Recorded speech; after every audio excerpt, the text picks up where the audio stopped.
하나님 말씀은 구약성경 창세기 46장 26절, 27절 말씀입니다.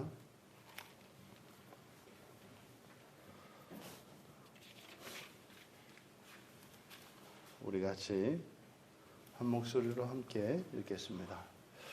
야곱과 함께 애굽에 들어간 자는 야곱의 며느리들 외에 66명이니 이는 다 야곱의 몸에서 태어난 자이며 애굽에서 요셉이 낳은 아들은 2명이니 야곱의 집 사람으로 애굽에 이른 자가 모두 70명이었더라. 아멘. 70명과 며느리들의 의미라는 제목으로 말씀의 은혜를 나누고자 합니다. 지금 이제 야곱이 데리고 들어간 애굽으로 데리고 들어간 이제 모든 사람들, 그리고 이 애굽에 들어가는 것, 이것이 의미하는 바가 이제 구원이다. 우리가 말하는 구원. 예수를 믿었을 때 구원 받습니다라고 할 때 그 구원입니다. 그러면 여기서 지금 본문에서 설명하고 있는 그 애굽에 들어간 사람들에 대한 설명, 첫 번째로는 야곱의 며느리들입니다. 야곱의 며느리들. 그러니까 야곱의 며느리들이 먼저 소개가 돼요. 그러니까 야곱과 함께 애굽에 들어간 자는 첫 번째가 야곱의 며느리들입니다. 그러니까 이 야곱의 며느리들은 그 조건이 뭐 다른 게 없습니다. 야곱의 며느리들입니다. 야곱의 며느리들이기 때문에 그들은 그냥 들어갑니다. 뭐 그들이 뭐 하나님을, 여호와 하나님을 믿는지 어쨌는지 그게 없습니다. 그냥 야곱의 며느리들입니다. 뭐 야곱의 며느리들은 어떤 것이겠습니까? 야곱의 가족이 아니었는데요. 혼인 관계를 통해서 이제 야곱의 가족이 된 사람들이죠. 그러면 다른 사람들 66명은 야곱의 몸에서 태어난 사람들입니다. 그러니까 두 번째로 애굽에 들어간 것이 야곱의 몸에서 태어난 자들입니다. 그러니까 야곱에게서 야곱의 몸에서 태어난 자와 태어나지 않은 며느리들, 뭐 이렇게 나뉠 수 있는 거죠. 게다가 이제 요셉이 애굽에서 낳은 아들, 뭐 실제로 이 애굽에서 낳은 요셉이 애굽에서 낳은 두 아들은 이미 애굽에 있지 않습니까? 그런데 이제 그들도 이렇게 전체 애굽에 들어간 야곱의 자손들로 소개됨으로써 애굽에 있었지만 애굽에 있었다 하더라도 그들이 애굽에 있었기 때문에 애굽에 들어간 것이 아니라 야곱의 몸에서 난 자들이기 때문에, 그러니까 야곱의 후손들이기 때문에, 그러니까 지금 여기서 소개하고 있는 그 구원을 의미하는 애굽에 들어간 자는 정리하자면 애굽에서 태어났든 애굽 바깥에서 태어났든 야곱의 몸에서 난 자들이 애굽에 들어갑니다. 그리고 두 번째로 애굽의 몸에서 난 자들이 아니라 할지라도 혼인 관계를 통해서 가족이 된 자들도 들어갑니다. 이 이야기를 이렇게 좀 나누어서 계속 설명을 하고 있거든요. 그것은 그냥 간단하게 뭐 몇 명 뭐 이렇게 이야기를 해도 되는데 왜 이렇게 복잡하게 이야기를 하고 있는가? 이것이 구원의 진리를 담고 있기 때문에, 구원의 원리를 나타내고 있기 때문에 이것을 이렇게 나누어서 설명을 하고 있다. 여기서 야곱의 몸에서 태어났다라고 하는 이때 몸이라고 번역된 이 단어가 야레크인데요. 앞에 24장 2절이나 뒤에 47장 29절에서 환도뼈로 번역하고 있는 단어입니다. 그래서 이 환도뼈라고 하는 것은 흔히 뭐 넓적다리, 허벅지 뭐 이렇게 이야기를 하지 않습니까? 그것을 여기서 몸이라고 번역을 해놓은 거예요. 그러니까 이 환도뼈에서, 넓적다리에서, 그러니까 이것은 그 사람의 힘의 중추를 의미하고 그리고 생식기관을 의미합니다. 다 포함하고 있는 거죠. 이것을 이제 몸이라고 한 겁니다. 그리고 먼저 소개된 며느리. 그러니까 이 며느리들은 따로 이 숫자에 포함하지 않은 것은 이 구원의 원리가 다르기 때문인 거예요. 그래서 구원의 원리는 구원의 첫 번째 원리는 몸에서 난 자라야 해요. 몸에서 난 자라야 합니다. 그러니까 몸에서 난 자라야 애굽에 들어갑니다. 그러니까 애굽에 들어갔다 하더라도 요셉의 두 아들의 경우에는 이미 애굽에 있었습니다만 그들이 애굽에 있다고 해서 애굽에 들어간 구원을 얻는 것은 아니다. 그러니까 애굽에 들어가는 것이 여기에서 구원의 의미를 가지고 있는데 그러면 애굽에 들어간 모두가 구원을 받느냐? 그렇지 않다는 거예요. 왜냐하면 이 애굽에는 이미 애굽 사람들이 살고 있습니다. 그러면 애굽에 살고 있는 사람들은 다 구원받은 사람들인가? 그렇지가 않은 거예요. 우리가 앞서서 말씀드린 것처럼 이 세상에서 하나님의 나라의 조건은 두 가지예요. 하나님이 지정한 곳이어야 하고요. 거기에는 하나님과 함께 해야 한다고 그랬습니다. 그러니까 하나님이 지정한 곳에 하나님과 함께 하는 것, 이것이 이 지상에서 하나님의 나라의 예표론적인 삶을 사는 겁니다. 이 두 가지 조건이 충족돼야 한다 이 말이에요. 그러면 이 야곱의 가족들, 거기에 이제 야곱의 가족들이라고 하는 조건이 하나 더 들어가는 거죠. 그러니까 하나님께서 지정하신 공간, 그리고 하나님이 함께 동행하시는 것, 그리고 세 번째가 야곱의 몸에서 난 자들입니다. 그리고 한 가지 더 추가가 되는 게 뭐냐요? 야곱의 자녀들과 혼인을 한 며느리들입니다. 이 조건을 갖춘 자라면 바로 이들이 구원을 받은 자들이다. 그러면 야곱의 몸에서 난 자들이라 할지라도 지금 이 상태에서 살아있으면서 애굽에 들어가지 않는다면 현재까지는 구원에 이르지 못한 자들이에요. 그런데 엘과 오난의 경우에는 죽었지 않습니까? 없어요. 하지만 그들이 야곱의 몸에서 난 자들이지 않습니까? 근데 죽어서 없지 않습니까? 그러니까 현재적으로 땅에 없는 이 사람들은 함께 있는 것이 돼요. 그러니까 죽어서 이제 구약 성경에서 믿음의 자손들이, 이게 언약의 자손들이 죽으면 그들이 이제 우리말 성경에 조상에게로 돌아갔다 이렇게 이야기를 합니다. 그러니까 조상에게 돌아갔다라고 하는 것은요, 죽어서도 함께 있는 것을 의미해요. 죽어서도 함께 있는 것. 그러니까 죽었다 할지라도 야곱의 몸에서 난 자들이라면 함께 들어간다. 바로 이 며느리들은 야곱의 몸에서 낳지는 않았지만 이제 여기서 나타나는 것이 한몸 사상이죠. 그래서 혼인을 하게 되면은 이것이 영적으로는 완전한 한 몸이 되는 것을 의미합니다. 영적으로는 완전한 한 몸이 돼요. 그러니까 육적으로는 여전한 평행선일 수 있어요. 그러니까 한 몸 되기 위해서 살아가죠. 일치와 연합을 위해서 살아가죠. 미움과 사랑이 교차하면서 그렇게 살아갑니다. 그런데 영적으로는 떨어지지 않아요. 그러니까 굉장한 겁니다. 그러니까 예수를 믿는 사람들과 가족관계를 맺었을 때 이것이 구원과 관련이 있다는 겁니다. 이 모두, 그래서 며느리들을 제외한 야곱의 몸에서 태어난 사람들이 66명, 그리고 이제 애굽에서 태어난 요셉의 아들 2명, 이게 따로따로 떼어서 66, 이제 요셉이 애굽에서 나온 아들 2, 그러니까 68이 되지 않습니까? 그리고 이들이 모두 70명. 그러니까 여기에 2명은 누구겠어요? 이 2명은 지금 야곱과 요셉이 카운트되지 않은 거예요. 이렇게 해서 총 합하면 70명이 됩니다.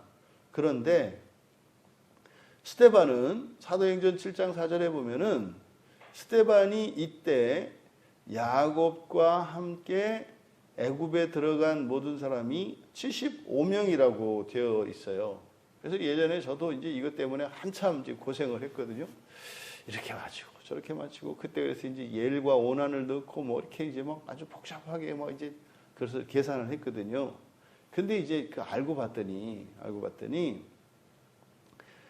그 신약 성경에서 인용하는 그리고 예수님 당시에 초대교회 때 예수님 당시와 예수님이 승천하시고 난 뒤에 사도들과 함께 살았던 그 초대교회 시대에 그들이 보았던 구약 성경은 히브리어로 된 구약 성경이 아니라 70인역이라고 말씀을 드렸죠. 그래서 신약 성경에서 인용되는 구약 성경은 전부 70인역이에요. 그러니까 이게 우리가 지금은 우리들이 히브리 성경 원문을 가지고 있죠. 근데 이때 당시는 히브리 성경을 줘도 히브리 사람들, 유대인들도 그를 읽을 수가 없었어요. 그러니까 모음이 없지 않습니까? 히브리어는 모음이 없고 자음으로만 되어 있기 때문에 그냥 이게 줘도 이미 그 성경이 이들에게 의미 있는 문자가 되지를 못하는 거예요. 그 얘기는 뭐냐면 신앙의 전수가 끊긴 거거든요. 이게 중간사라 그래서 예수님이 오시기 전에 그 400년의 기간을 그게 이제 중간사라고 하는데, 그러니까 이스라엘이 패망하고 난 뒤에 예수님이 오실 때까지, 이때 이제 뭐 대략 한 400년의 기간을 중간기라고 합니다. 그러니까 이때 이 사람들이 신앙의 전수도 신앙도 다 잊어버린 거예요. 그래서 마치 우리나라가 일본에게 36년을 우리의 주권을 뺏긴 적이 있지 않습니까? 그때 뭐 문화정책의 일환으로 말하자면 이 대한민국의 정신, 민족 정신을 없애기 위해서 우리말을 못하게 하고 글자를 우리말 쓰지 못하게 하고 일본말 쓰고 전부 이름조차도 창씨개명을 해서 일본말로 다 바꾸게 했단 말이에요. 그렇게 함으로써 일본 사람들에게 동화시키고자 한 거거든요. 그러니까 이 중간기에도 신앙이 사라졌고 이들이 사용하는 말이 이제는 헬라어 아람어가 이제 공용어가 돼버린 거예요.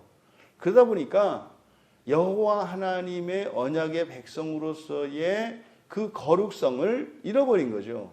그러니까 성경을 줘도 읽을 수 없는 상황이 된 거예요. 이게 뭐 오늘날 우리들의 상황과 다르지 않습니다. 그러니까 이 성경이 우리가 하나님의 말씀이지 않습니까? 그러니까 우리가 그리스도인의 가치관과 그리스도인의 정신, 이건 뭐겠습니까?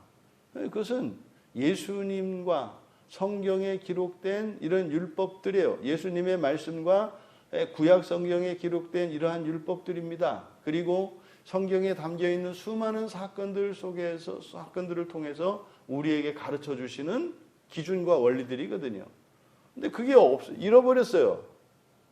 그것을 따라 살지 않아요. 그런 우리들에게 성경이 주어졌을 때 못 읽어낸단 말이에요. 이게 못 읽어내잖아요. 그러니까 지금 이때 당시에 그래서 이제 신앙의 회복을 위해서 절대적으로 필요했던 게 뭐예요? 읽을 수 있는 성경이었다고요. 읽을 수 있는 성경. 그러니까 읽을 수 있다고 하는 것은 뭐 글자만 읽는 게 아니라 그 의미를 알 수 있어야 되겠죠.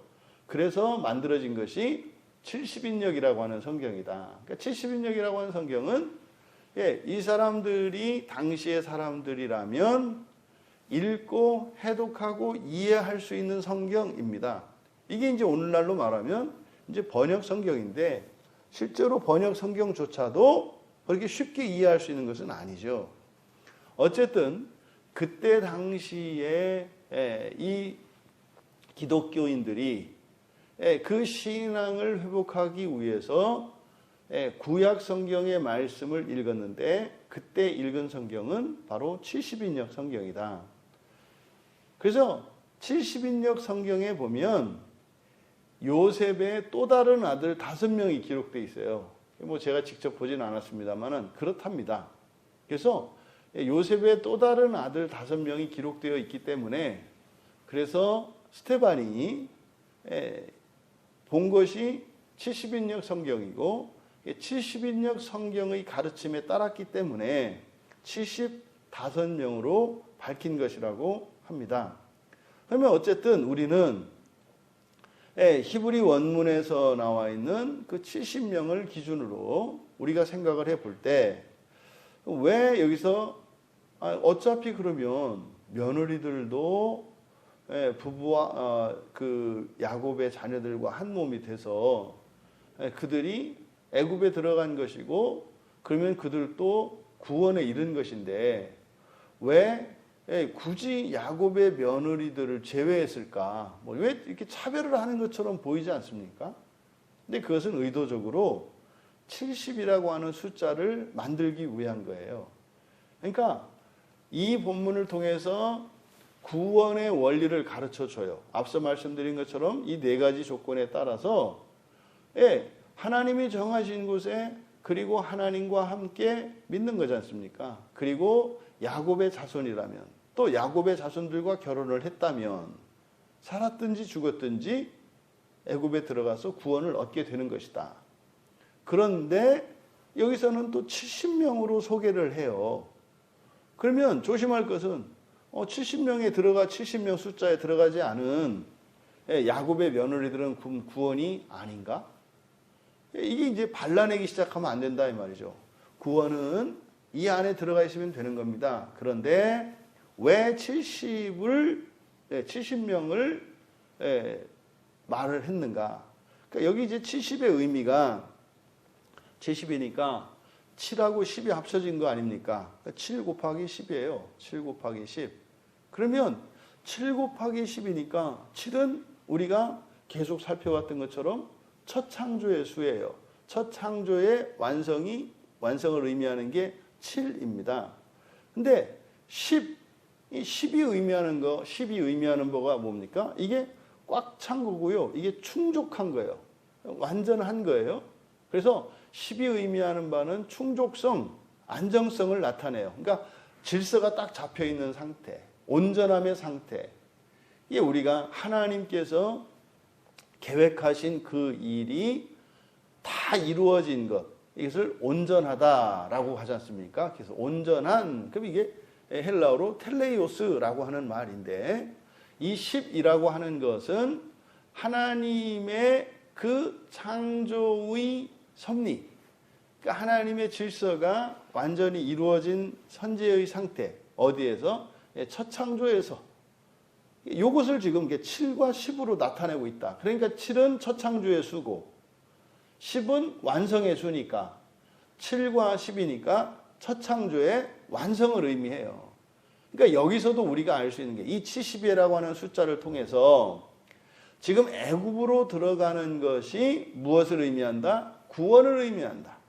그런데 이때 구원은 첫 창조 세계에서의 구원이에요. 첫 창조 세계에서의 구원. 그러니까 70명이 들어갔다라고 하는 이것을 통해서 말씀하고자 하는 바 첫 번째, 첫 창조 세계의 구원의 완성이에요. 뭐가? 애굽에 들어가는 거예요. 그러니까요. 창조가 첫 창조만 있는 게 아니라 재창조가 있잖아요. 그러니까요. 여전히 이들에게는 재창조의 삶을, 재창조의 구원을 이루어 가야 해요. 그러니까 지금 이들이 애굽으로 들어가는 이 장면은 마치 하나님께서 아담을 에덴 동산으로 옮기시는 것과 같아요. 그러니까 6째 날에 하나님의 모든 창조를 마치셨잖아요. 그리고 7째 날에 이들을 에덴 동산으로 옮기신단 말이에요. 그러니까 지금 이들이 들어가고 있는 이 애굽은 맨 처음 하나님이 창조하셨을 때의 에덴 동산과 같은 거죠. 그러니까 이게 첫 창조예요. 그러면 이제 여러분들은 이제 예언자가 되는 거예요. 이들에게는 어떤 일이 있겠어요? 선악과의 시험이 있겠죠. 거기 들어가요. 그러니까 재창조의 구원을 위해서 나가야 할 시험이 이들 앞에 있겠죠. 그러니까 8의 삶으로 나가야 돼요. 그 8의 삶은 뭐예요? 사실은 가나안으로 가는 거죠. 가나안으로 가는 것이 8의 삶이죠. 그러니까 이 70을 통해서 첫 창조가 완성되었고 바로 재창조의 삶을 시작할 준비가 되었음을 의미해요. 그러니까 이들이 애굽에서 그냥 뿌리를 내리고 좋다 이렇게 살아가서는 안 된다 이 말이에요. 아담과 하와가 에덴 동산에 들어가서 부족한 거 없죠. 근데요, 그들이 살아야 할 제8의 재창조의 삶은 무엇이었습니까? 에덴 동산 밖에 있는 모든 창조 세계에, 그러니까 에덴 동산 밖에도 사람이 있단 말이에요. 그러면 이제 그들을 구원으로 이끌고 그리고 첫 창조된 세계를 재창조하는 일로 나가야 해요. 이것이 재창조의 삶입니다. 그러니까 바로 그것을 여기서 의미하고 있다. 이 7이라고 하는, 그래서 이 72 성경에 이제 훗날 출애굽한 이후에 이제 모세를 돕는 장로의 숫자가 70장로예요. 70장로. 그러니까요, 바로 이 70이라고 하는 이 의미. 그러니까 이 장로는 이제 모세를 돕는 사람들인데 어떤 사람들입니까? 네, 완전하고 충분한 그 돕는 사람의 숫자, 장로들이 70이에요. 예, 출애굽기 24장 1절과 9절에 그리고 민수기 11장 16절에 이렇게 70장로에 대한 언급이 나오죠. 그리고요, 예레미야 25장 11절에서 이스라엘 백성들이 이제 부패하고 타락해요. 우상을 섬겨요. 하나님을 떠났어요. 그래서요, 이들에 대한 심판과 멸망이 예언돼요. 근데 이들이 이제 바벨론의 포로로 가요. 그때 몇 년이에요? 70년이에요. 그러니까 70년의 기간은 결국 뭡니까? 돌아보면 애굽으로 들어갔던 그것에, 그러니까 에덴 동산으로 들어갔던 그 일이 역사 속에서 계속 반복되고 있는 거예요. 아담과 하와가 에덴 동산으로 들어갔습니다. 선악과 먹고 끽 하고 죽었습니다. 다시 시작해요. 팔로 나가지를 못해요. 다시 1, 2, 3, 4, 5, 6, 7, 1, 2, 3, 4, 5, 6, 7을 계속 반복을 하는 거예요. 그러니까 아브라함의 자손들, 아브라함에게 하나님께서 약속을 하시고 약속의 땅인 가나안으로 이끌었어요. 이게요, 1, 2, 3, 4, 5, 6, 7이 되는 거예요. 완성이 되는 거예요. 그러니까 거기에서요, 살아야 돼요. 근데 아브라함의 경우에 기근이 일어났을 때 떠나버리잖아요. 내려가 버리잖아요. 그러니까 또다시 이제 1, 2, 3, 4, 5, 6, 7이에요. 그것을 계속 역사 속에서 반복하고 지금 마침내 이스라엘이 된 야곱이 야곱으로서 애굽 땅으로 들어가요. 그러니까 뭐요?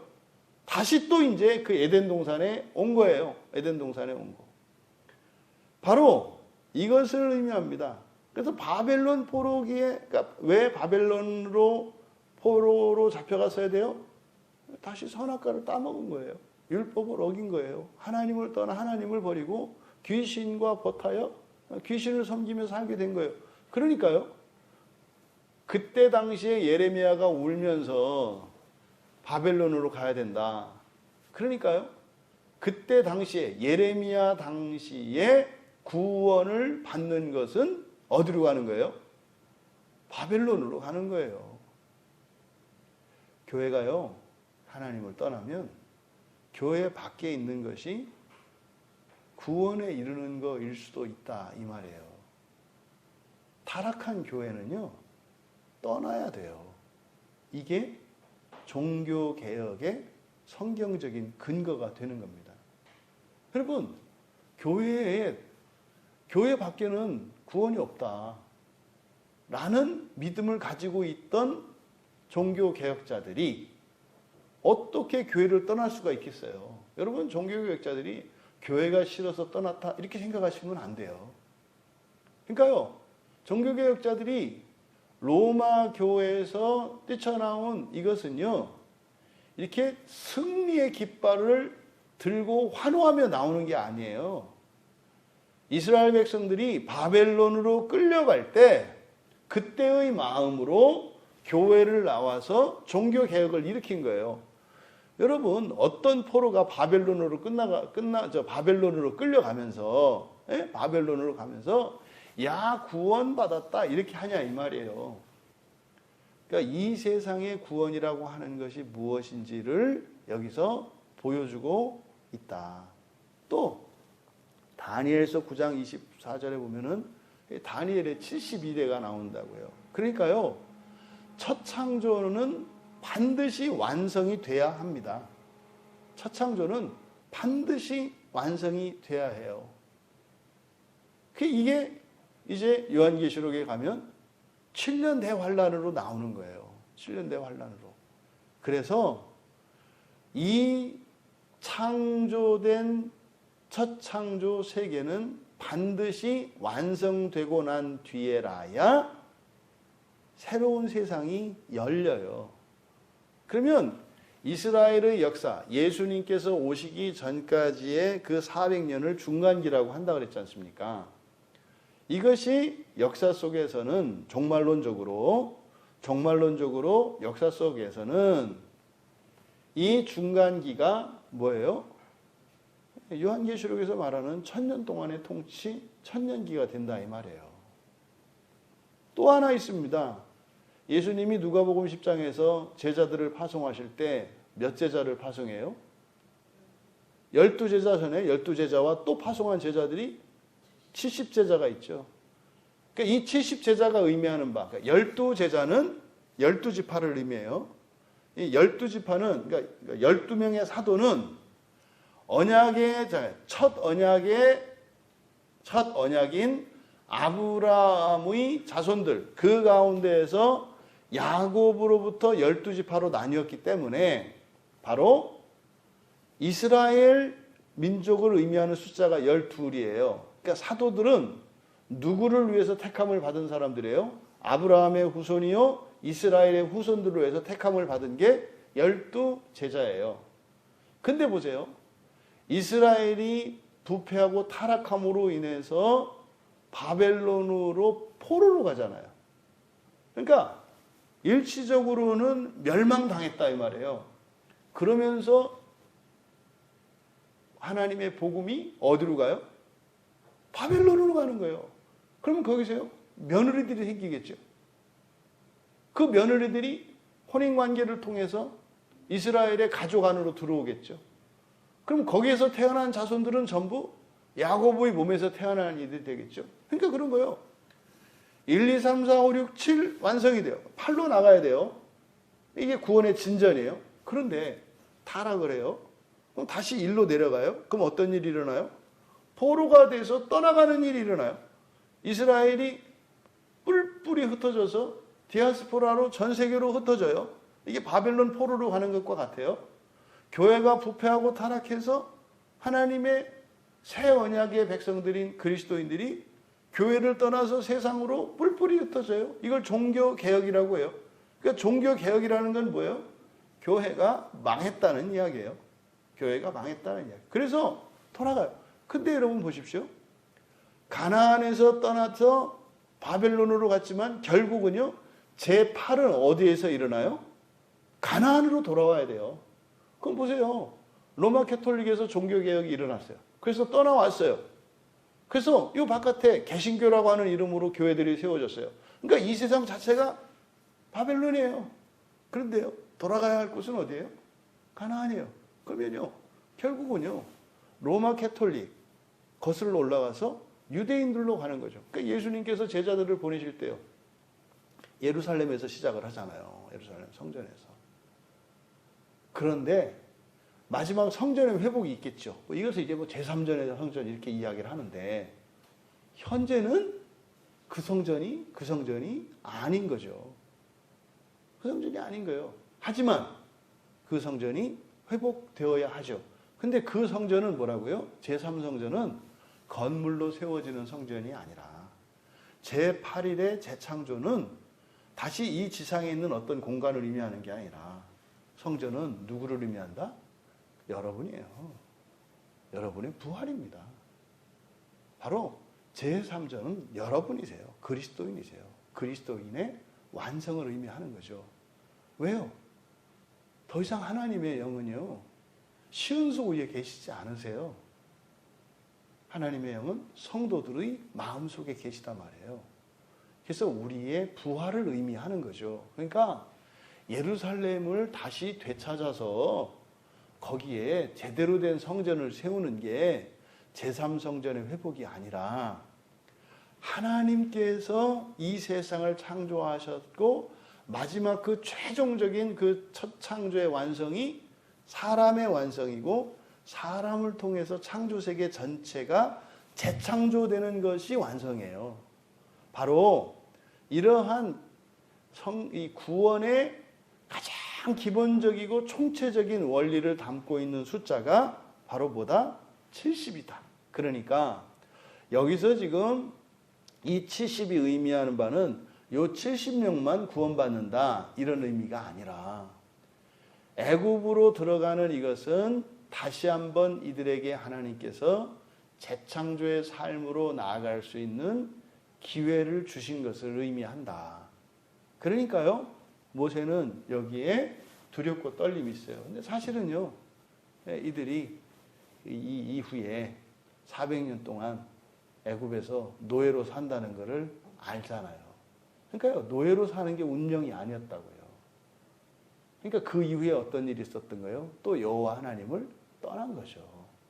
그러니까 지금 모세는 이것을 기록하면서 그 의미, 이게 그런 거죠. 모세는 이게 정말 우리의 조상들이 넘지 못했던 하나님이 창조한 이후에 사람을 통해 세워놓으셨던 하나님의 그 선하시고 위대하시고 신비로운 그 구원의 뜻이 펼쳐질 수 있는 시작이었다. 그런데 모세는 이것을 기록하면서 그 뒤에 이야기를 알고 있잖아요. 그러니까 이게 만약에 처음 있는 일이었다면 굉장히 설레고 기대가 되는 일이에요. 마치 아담이 에덴 동산으로 옮겨지는 것과 같은 거죠.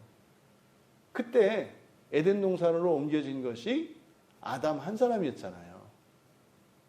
거기서 하와가 만들어지잖아요. 그게 누구예요? 여인들이죠. 바로 이 짧은 본문 속에 사실은 하나님의 구원의 섭리에 대한 중요한 원리가 다 들어가 있는데 그것을 함축하고 있는 게 바로 뭐다? 70이라고 하는 숫자다. 그러니까 정리하면은요, 예수를 믿은 사람 가운데, 여러분들의 가족들 가운데, 여러분이라고 하는 것은 예수를 믿은 그리스도인을 말하는 거예요. 그 가족들 가운데 구원받지 못하는 사람이 있을 수도 있다라고 하는 모든 주장은 가짜라고요. 가짜라고요. 근데 그 구원은 어떤 구원이에요? 첫 창조의 구원이에요. 애굽에 들어가는 첫 창조의 구원이에요. 그러면 모두 다 또 한 가지. 그러면 예수를 믿으면, 예수를 믿고 세례를 받으면, 그래서 그리스도인이 되면 구원은 완성되었다 라고 하는 것도 거짓말이다 이 말이에요. 여러분, 예수 믿으면 지옥 가지 않고요, 천국 가요 라고 하는 이것도 거짓말이다 이 말이에요.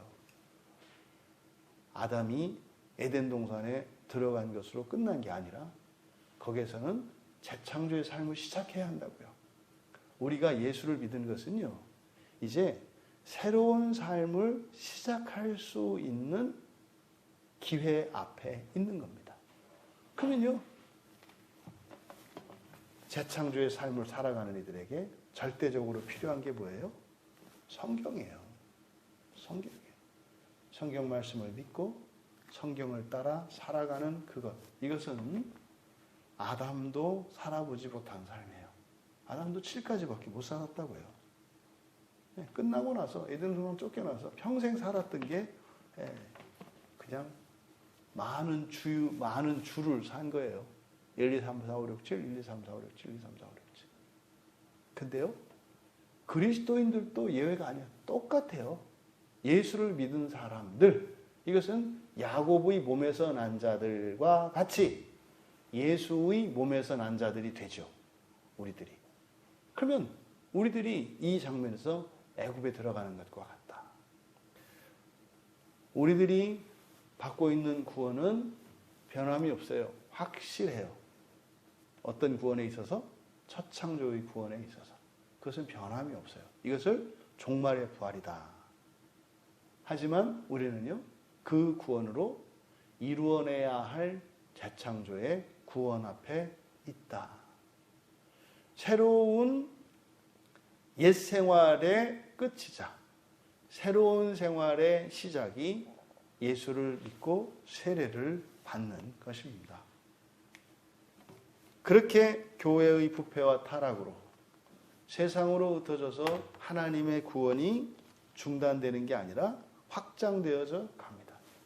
그래서 우리가 타락해서 구원이 확장되었다라고 자랑할 수 있는 것은 아니에요.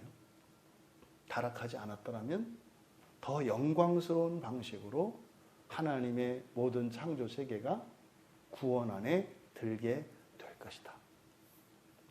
이 70명과 며느리들에 대한 이 기록을 통해서 우리들이 가지고 있는 구원에 관한 교리가 더욱 선명해지고, 또 우리가 예수를 믿고 그리스도인으로 살아가는 우리의 자취가 어디인지를 분명히 깨달으시고, 되돌아서 1, 2, 3, 4, 5, 6, 7을 반복해서 살 것이 아니라 8의 인생으로 나아갈 수 있는, 그리고 8의 인생을 살 수 있도록 하나님께서 주신 것이 성경요 교회라는 것을. 하지만 이 교회가 다시 초창조 세계로 돌아간다면, 그 초창조 세계를 향하여 간다면 이거를 세속신앙이라고 그래요. 그럼 거기는 떠나야 할 곳이에요. 떠나야 할 곳이에요. 언제까지? 회복될 때까지. 이 구원의 도리를 깨달아 바른 그리스도인, 바른 신앙의 삶을 살아갈 수 있기를 주님의 이름으로 축원합니다. 존귀하신 하나님, 야곱과 함께 야곱의 자손들이 애굽으로 들어가는 그것이 이 세상에서 일어나는 구원이며, 그것이 끝이 아니라 하나님께서 예비하신 재창조의 구원으로 나아가야 할 것임을 가르쳐 주셨습니다. 저희들에게 믿음을 주셔서 저희들이 예수 그리스도를 믿고 영접하여 세례를 받은 그 날, 저희들이 마치 야곱과 함께 애굽에 들어갔던 그의 가족들과 같은 것임을 깨닫게 됩니다. 하나님, 애굽에 살면서 마침내 멸망하여 자유인이 아니라 노예의 삶을 살았던 이스라엘이 아니라 예수를 믿고 하나님께서 주신 재창조의 구원의 삶으로 나아갈 수 있는 저희들이 되게 하옵소서. 감사하며 예수님의 이름으로 기도하옵나이다.